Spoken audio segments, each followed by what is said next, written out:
Hello students, welcome to NM education. आज video रे तुम अष्टम श्रेणी साहित्य सुरभि पुस्तकर चैप्टर 8 आहुति एकांकिकार अभ्यास कार्य डिस्कशन करिबा।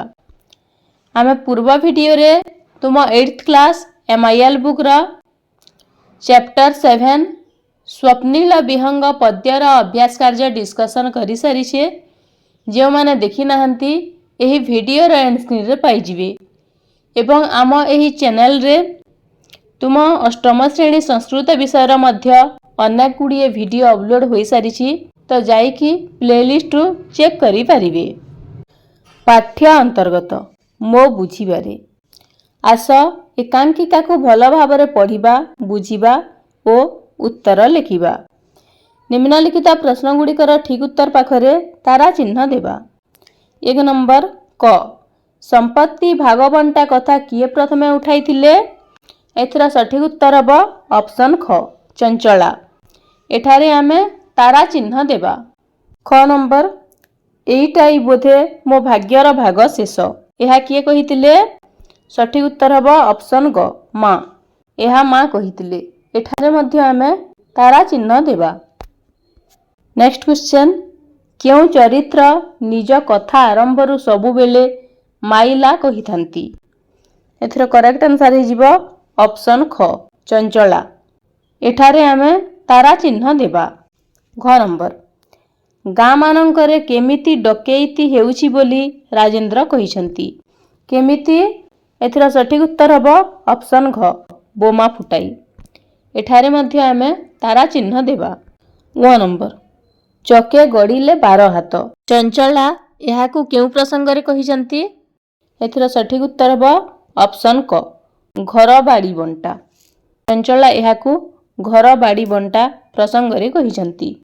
एठारे मध्य आमे तारा चिन्ह देबा।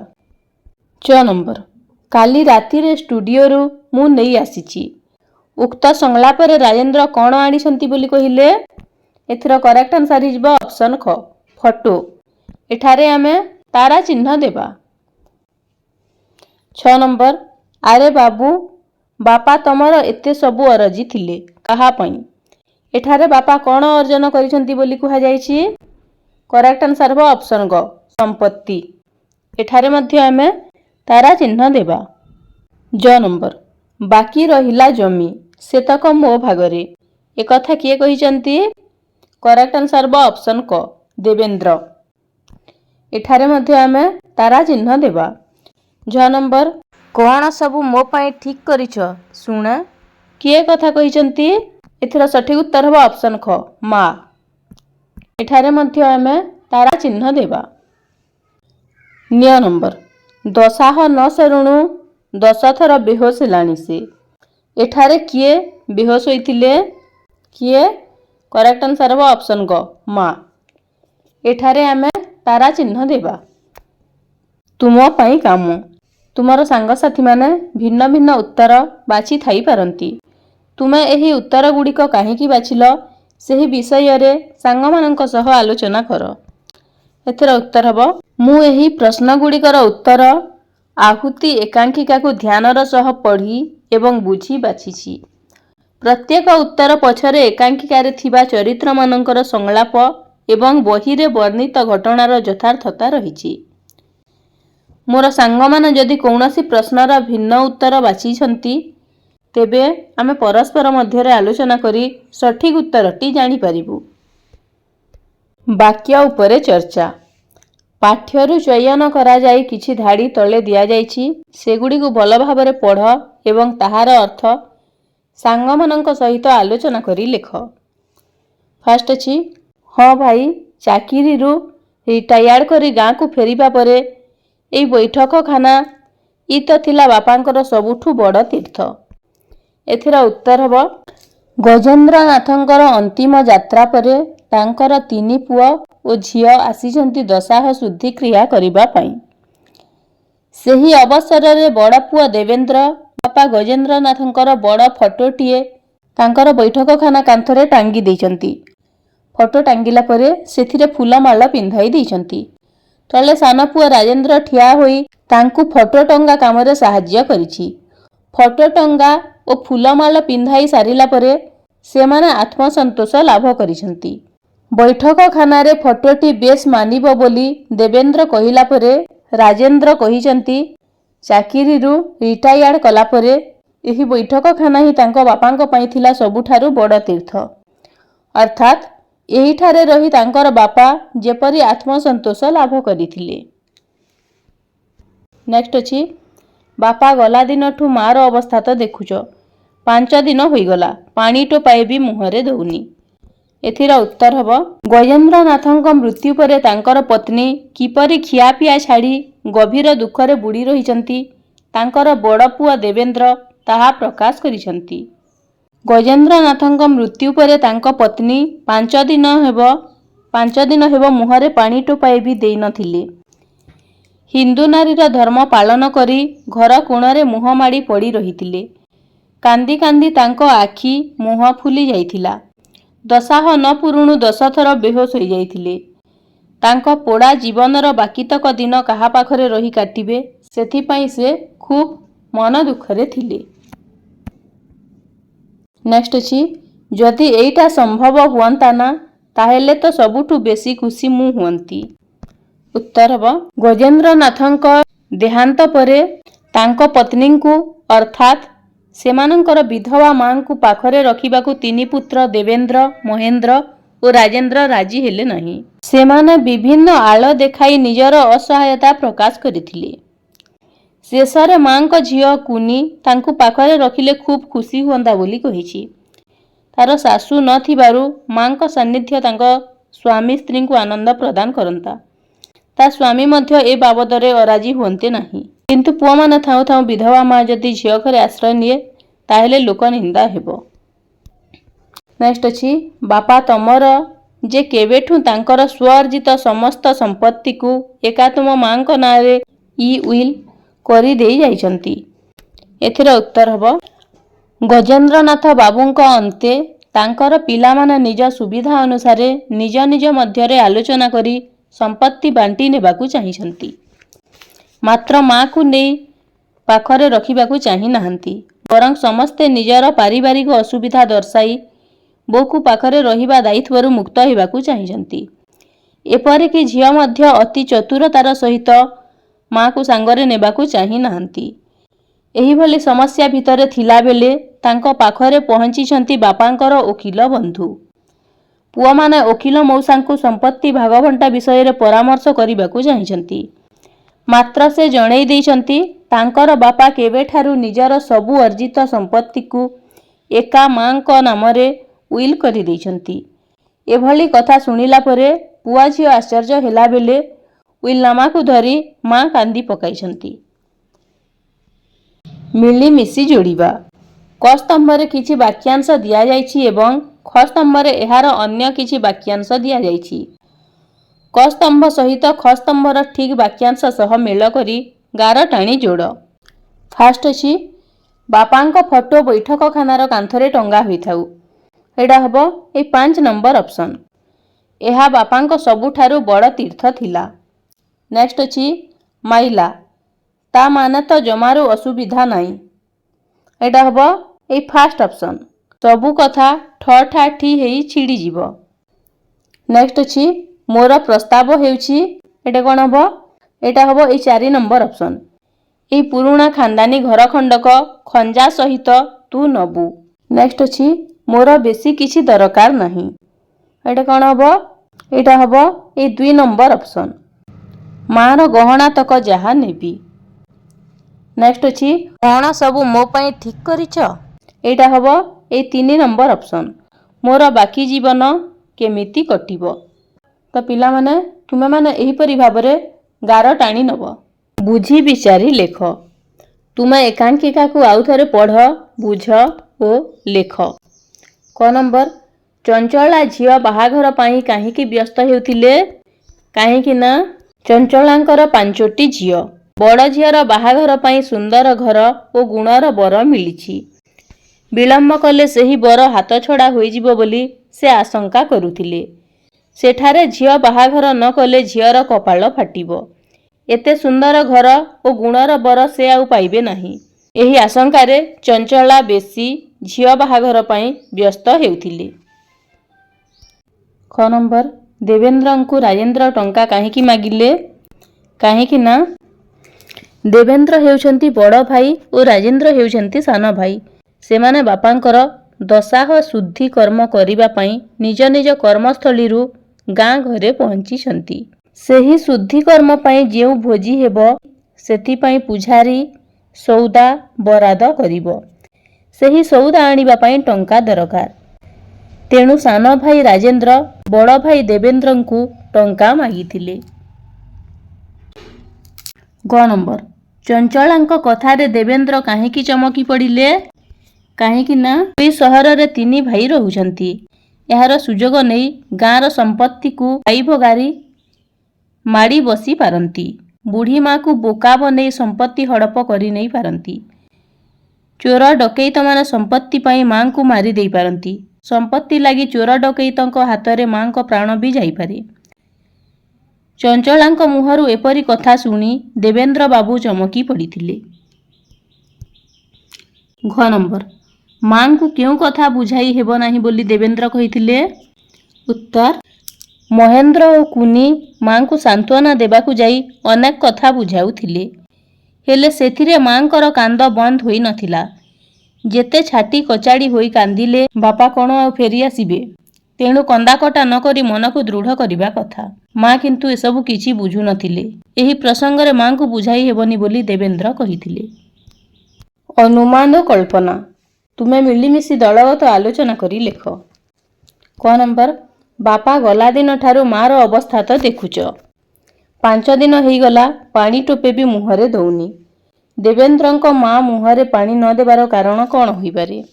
ଉତ୍ତର ହେବ ଯେହେତୁ ଦେବେନ୍ଦ୍ରଙ୍କ ବାପା ସବୁଦିନ ପାଇଁ ଚାଲି ଯାଇଥିଲେ ବା ମୃତ୍ୟୁବରଣ କରିଥିଲେ, ସେଥିପାଇଁ ତାଙ୍କ ମା ସ୍ୱାମୀଙ୍କୁ ହରାଇବାର ଦୁଃଖରେ 5 ଦିନ ହେଲା ମୁହଁରେ ପାଣି ଟୋପେ ଦେଇ ନଥିଲେ।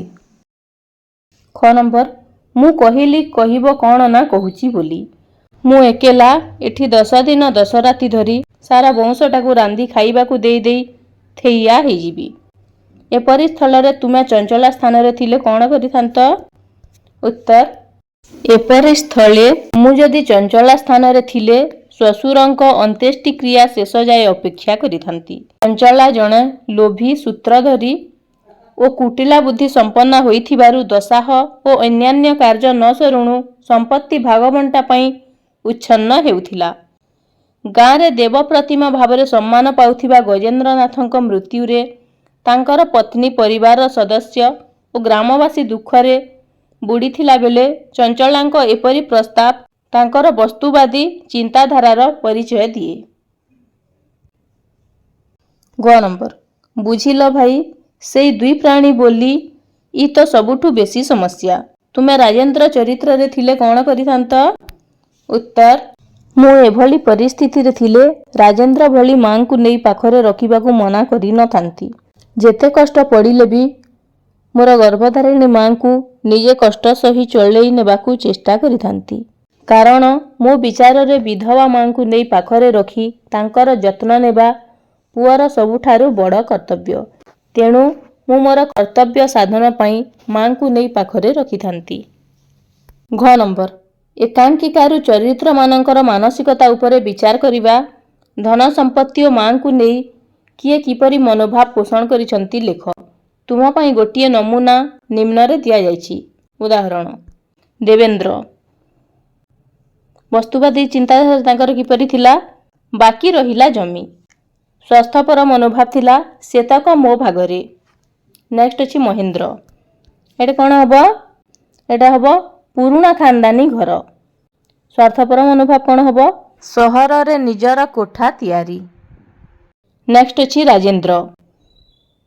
ବସ୍ତୁବାଦୀ ଚିନ୍ତାଧାରା ହେବ ପୋଖରୀ ଓ ତୋଟା। ସ୍ୱାର୍ଥପର ମନୋଭାବ ହେବ ଫ୍ୟାକ୍ଟରୀ ପାଇଁ ଟଙ୍କା ଯୋଗାଡ଼। ନେକ୍ସଟ ଅଛି ଚଞ୍ଚଳା। ବସ୍ତୁବାଦୀ ଚିନ୍ତାଧାରା ହେବ ଶ୍ୱଶୁରଙ୍କ ଜମି ହାତେଇବା। ସ୍ୱାର୍ଥପର ମନୋଭାବ ହେବ 5 ଝିଅଙ୍କୁ ବାହା କରାଇବା। କୁନି ବସ୍ତୁବାଦୀ ଚିନ୍ତାଧାରା ହେବ ମାର ଗହଣା। ସ୍ୱାର୍ଥପର ମନୋଭାବ ମାଆକୁ ପାଖରେ ନ ରଖିବା। ତ ପିଲାମାନେ ତୁମେମାନେ ଏହିପରି ଭାବରେ ଲେଖିନେବ। ଏକାଙ୍କିକା ରଚନା। ଏହି ଏକାଙ୍କିକାର ଆରମ୍ଭରେ ସ୍ୱର୍ଗତ ଗଜେନ୍ଦ୍ରନାଥଙ୍କ ପରିବାର ବିଷୟରେ କୁହାଯାଇଛି। ଯେପରି ଫାଷ୍ଟ ଅଛି, ମଞ୍ଚ ଆଲୋକିତ ହେବା ମାତ୍ରେ ଦେଖାଯାଇଛି ସମୟ ସକାଳ କୌଣସି ଗୋଟିଏ ଘରର ବୈଠକଖାନାର ପରିବେଶ। ନେକ୍ସଟ ଅଛି, ଦେବେନ୍ଦ୍ର ତଳକୁ ଓହ୍ଲାଇ ବାସ୍ ଏଥର ହେଲା। ବାପାଙ୍କ ଫଟୋଟା ବୈଠକଖାନା ଏଇ କାନ୍ଥରେ ଏମିତି ଟଙ୍ଗା ହୋଇଥାଉ। ବେଶ ମାନିବ ନା କ'ଣ କହୁଛୁ ରାଜୁ? ନେକ୍ସଟ ଅଛି, ରାଜେନ୍ଦ୍ର ହଁ ଭାଇ, ଚାକିରିରୁ ରିଟାୟାର୍ଡ କରି ଗାଁକୁ ଫେରିବା ପରେ ଏଇ ବୈଠକଖାନା ଇ ତ ଥିଲା ବାପାଙ୍କର ସବୁଠୁ ବଡ଼ ତୀର୍ଥ। ତାଙ୍କର ଶେଷ ଜୀବନଟା ଏଇ ଚାରି କାନ୍ଥ ଭିତରେ ଇ ତ କଟିଛି। ଏକାଙ୍କିକାର ଉପର ଲିଖିତ ଧାଡ଼ିଗୁଡ଼ିକୁ ଭଲ ଭାବେ ପଢ଼। ସେଗୁଡ଼ିକୁ ପଢ଼ିବା ପରେ ଏହା ସ୍ପଷ୍ଟ ଯେ ପ୍ରଥମ ଧାଡ଼ିରେ ସମୟ ଏବଂ ସ୍ଥାନ ବିଷୟ କହୁଛି। ଏହାକୁ ମଞ୍ଚ ନିର୍ଦ୍ଦେଶନା କୁହାଯାଏ। ଅନ୍ୟ ଧାଡ଼ିଗୁଡ଼ିକରୁ ଏହା ସ୍ପଷ୍ଟ ଯେ ଦୁଇ ଜଣ ବ୍ୟକ୍ତି ଉକ୍ତ ସଂଳାପ କହୁଛନ୍ତି। ଏହା ପଠିତ ଏକାଙ୍କିକାର ଏକ ଅଂଶ। ଏକାଙ୍କିକା ହେଉଛି ଏକ ଅଙ୍କ ବିଶିଷ୍ଟ କ୍ଷୁଦ୍ର ନାଟକ। ଏହା ସ୍ୱଳ୍ପ ଚରିତ୍ର, ଗୋଟିଏ ସମସ୍ୟା ଆଧାରିତ ଓ ନିର୍ଦ୍ଦିଷ୍ଟ ସମୟ ସୀମା ମଧ୍ୟରେ ସୀମିତ ଓ ଅଭିନୀତ ହୋଇଥାଏ। ଏହି ଏକାଙ୍କିକାରେ ତୁମେ ଏପରି ଅନେକ ବୈଶିଷ୍ଟ୍ୟ ପାଇବ, ଉଦାହରଣ ସ୍ୱରୂପ ଚରିତ୍ର, ସଂଳାପ, ମଞ୍ଚ, ଅଭିନୟ ଇତ୍ୟାଦି। କ ନମ୍ବର, ଏହି ଏକାଙ୍କିକାର ବୈଶିଷ୍ଟ୍ୟଗୁଡ଼ିକର ଏକ ତାଲିକା ପ୍ରସ୍ତୁତ କରି ଲେଖ। ଉତ୍ତର ହେବ, ଚରିତ୍ର ହେବ ନାଟ୍ୟକାର ଯାହା କହିବାକୁ ଚାହିଁଥାନ୍ତି ତାହା ଚରିତ୍ର ମାଧ୍ୟମରେ ହିଁ ପ୍ରକାଶ କରିଥାନ୍ତି। ଏଥିରେ ଦେବେନ୍ଦ୍ର, ମହେନ୍ଦ୍ର, ରାଜେନ୍ଦ୍ର, କୁନି ଓ ଓକିଲ ଏହିପରି 6 ଜଣ ଚରିତ୍ର ଅଛନ୍ତି। ସଂଳାପ ହେବ ଚରିତ୍ରମାନେ ଯେଉଁ ବକ୍ତବ୍ୟ ଦେଇଥାନ୍ତି ତାହା ହିଁ ସଂଳାପ। ମଞ୍ଚର ସାଜସଜ୍ଜା ହେବ ମଧ୍ୟବିତ୍ତ ପରିବାରର ବୈଠକଖାନା ଓ ଆନୁଷଙ୍ଗିକ ଜିନିଷ। ଅଭିନୟ ହେବ ନାଟ୍ୟକାର ଯାହା କହିବାକୁ ଚାହିଁଥାନ୍ତି ଅନୁରୂପ ଭାବ, ବେଶଭୂଷା ଆଦି ନେଇ ଅଭିନେତା ଓ ଅଭିନେତ୍ରୀ ସେହିଭଳି ଅଭିନୟ କରିଥାନ୍ତି। ତ ପିଲାମାନେ ତୁମେମାନେ ଏହିପରି ଭାବରେ ଲେଖିନେବ। ଖ ନମ୍ବର, ତଳେ କିଛି ବାକ୍ୟ ଦିଆଯାଇଛି। ଏକାଙ୍କିକା ବିଷୟରେ ଯେଉଁ ବାକ୍ୟଗୁଡ଼ିକ ଠିକ୍ ବୋଲି ଭାବୁଛ ତା ପାଖରେ ହଁ ଲେଖ ଏବଂ ଯେଉଁ ବାକ୍ୟ ଠିକ୍ ମନେ ହେଉନାହିଁ ତା ପାଖରେ ନା ଲେଖ। ଫାଷ୍ଟ ଅଛି, ଏକାଙ୍କିକା ଆହୁତିରେ ସମ୍ପୂର୍ଣ୍ଣ କାହାଣୀଟି ଗୋଟିଏ ଗାଁର ମଧ୍ୟବିତ୍ତ ଘରର ବୈଠକଖାନାରେ ମଞ୍ଚସ୍ଥ ହୋଇଛି। ଏଇଟା କ'ଣ ହେବ? ଏଇଟା ହଁ ହେବ। ଏଇଟା ହଁ ଲେଖିବା।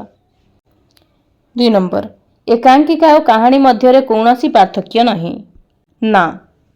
3 ନମ୍ବର, ଏକାଙ୍କିକାରେ ଏକ ରାଜନୈତିକ କାହାଣୀ ଲୁଚି ରହିଛି। ନା।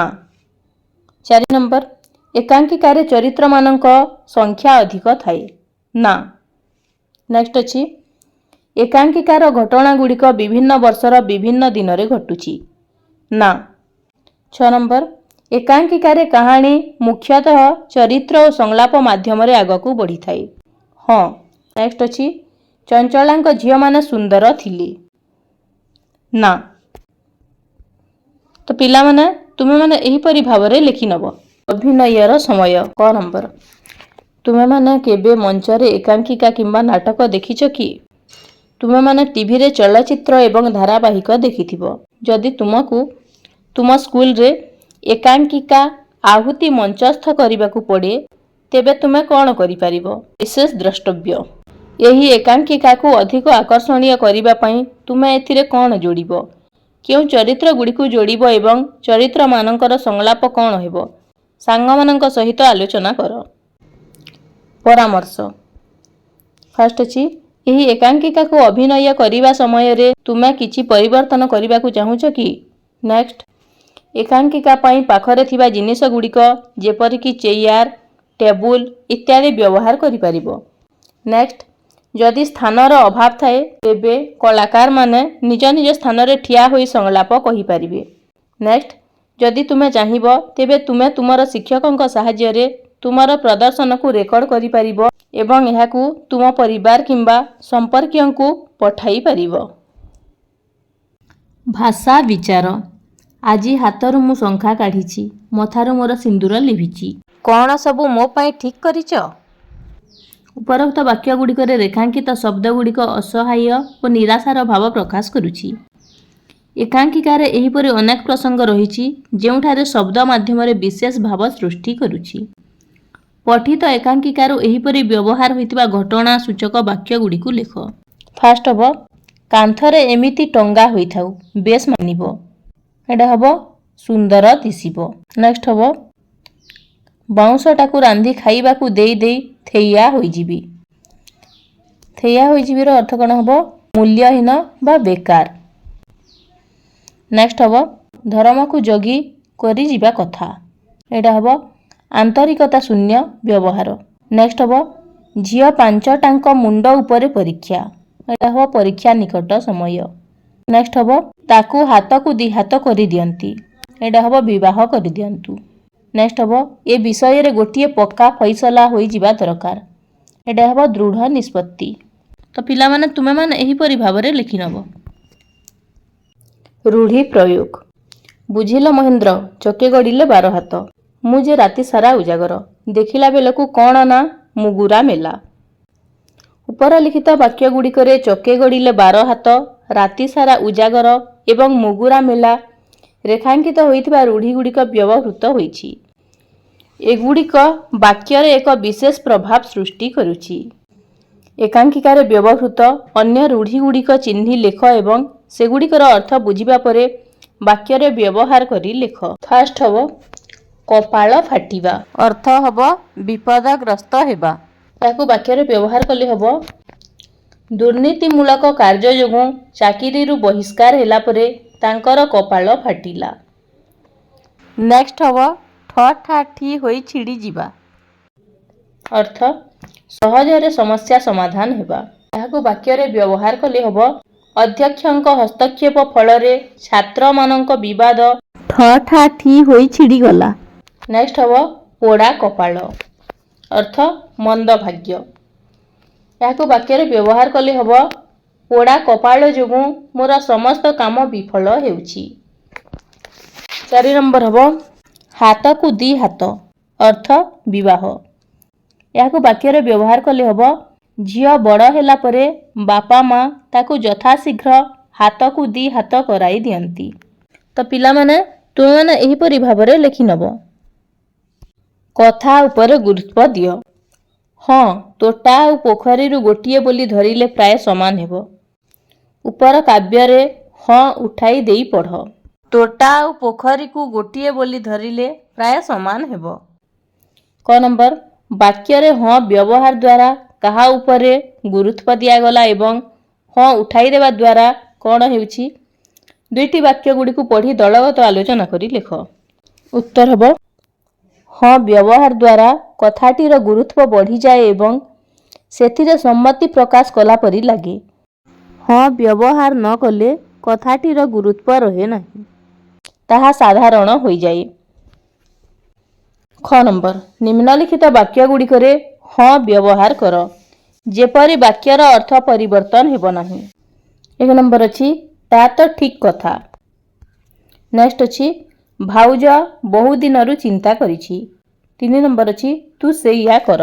ତ 1 ନମ୍ବର ହେବ ହଁ ତା ତ ଠିକ୍ କଥା। 2 ନମ୍ବର ହେବ ହଁ ଭାଉଜ ବହୁ ଦିନରୁ ଚିନ୍ତା କରିଛି। 3 ନମ୍ବର ହେବ ହଁ ତୁ ସେଇଆ କର। ତ ପିଲାମାନେ ଏଠି ଅଭ୍ୟାସ କାର୍ଯ୍ୟ ଶେଷ ହେଲା। ଯଦି ଭିଡ଼ିଓଟି ଭଲ ଲାଗିଥାଏ ତାହେଲେ ଗୋଟିଏ ଲାଇକ୍ କରିଦିଅ। ଧନ୍ୟବାଦ।